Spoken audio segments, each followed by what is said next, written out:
This is Algebra 2, Chapter 4, Unit 5, Part 2. So, on your note page, you will see a new Venn diagram. Remember before when we charted real numbers and figured out the difference between irrational, natural numbers, whole numbers, integers, rational, and real numbers? Well, now we're going to add complex and pure imaginary numbers to that chart. So in your notes, I would like you to label the following areas. So complex numbers is going to be on the outside, so everything encompasses complex numbers. And pure imaginary numbers, or I, will also be outside of real numbers. Okay, so you can go ahead and pause to the video while you write that down. Now, we're going to simplify or name and then name all the sets as to which each value belongs. So we have the square root of negative 64. So to simplify that, we take the square root of negative 1 and the square root of 64. Well, 64 is a perfect square, so the square root of 64 is 8. And as we learned earlier, the square root of negative 1 equals I. So we're going to have 8I. And what set that belongs to is it belongs to both imaginary and complex numbers. Next, we're going to have 10I times negative 2I. Well, 10I times negative 2I equals negative 20I squared. So we know earlier that I squared equals a negative 1. So negative 20 times negative 1 equals positive 20. And that belongs to natural, whole, integer, rational, and complex numbers, and real numbers. Now number 5. We have 4 minus I times 9 plus 5I.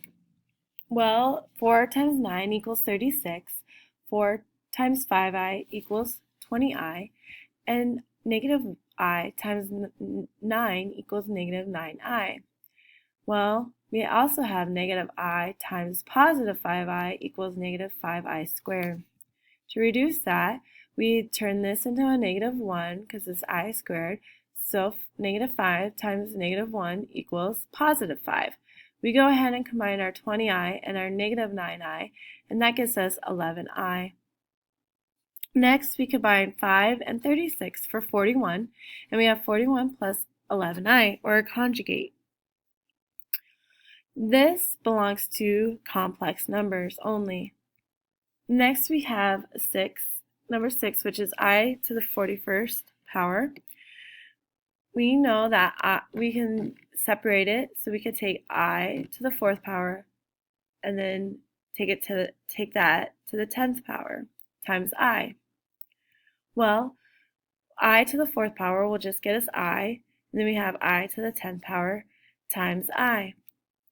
So I to the 10th power equals 1 times I equals I. And that belongs to both pure imaginary and complex numbers. Now, please do numbers 3 through 4 and 7 through 10 on your own. Go ahead and pause the video while you work on those. Here are the answers to numbers 3 through 4 and 7 through 10. Go ahead and pause while you look at these and check for your answers. So, properties of complex numbers. The commutative property of addition. We've already kind of looked at the commutative property in addition in earlier sections, so this should be somewhat of a review for you.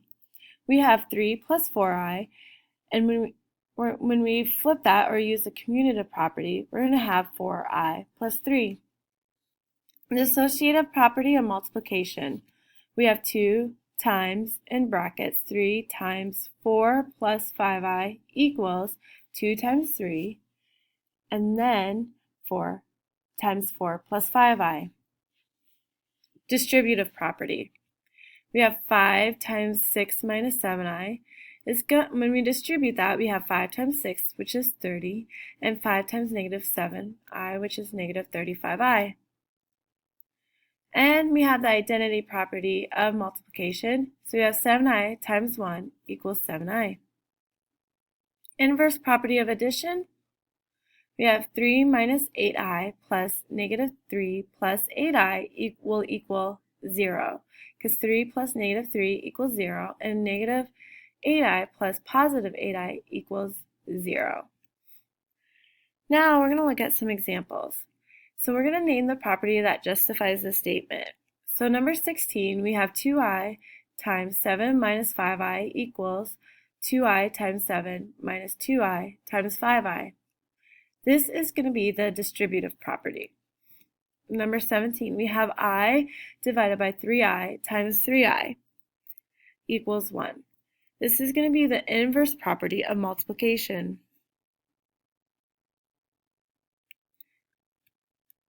Now try numbers 18 through 21 on your own. Go ahead and pause the video while you try this and then check your work. Here are the answers to numbers 18 through 21. So now we're going to move on to numbers 22 and 23 on your note page. We have named the additive and multiplicative property of 6i. So the additive property, as we established earlier, is going to be 0.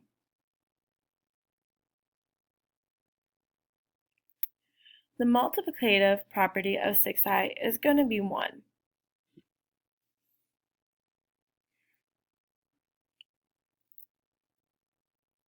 Now we want to name the additive and multiplicative inverse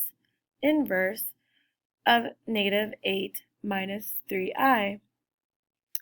So the inverse property is, the additive property is going to be 8 plus 3i, so we can get 0. And the multiplicative, so we can get 0 or 1, is going to be 1 all over negative 8 minus 3i. For numbers 24 through 28, please try to solve on your own. Go ahead and pause the video while you do that. Here are the answers for number 24 through 28. Go ahead and pause while you check your work. Now complete homework number 5 on your own, and this is the end of Unit 5. Thank you.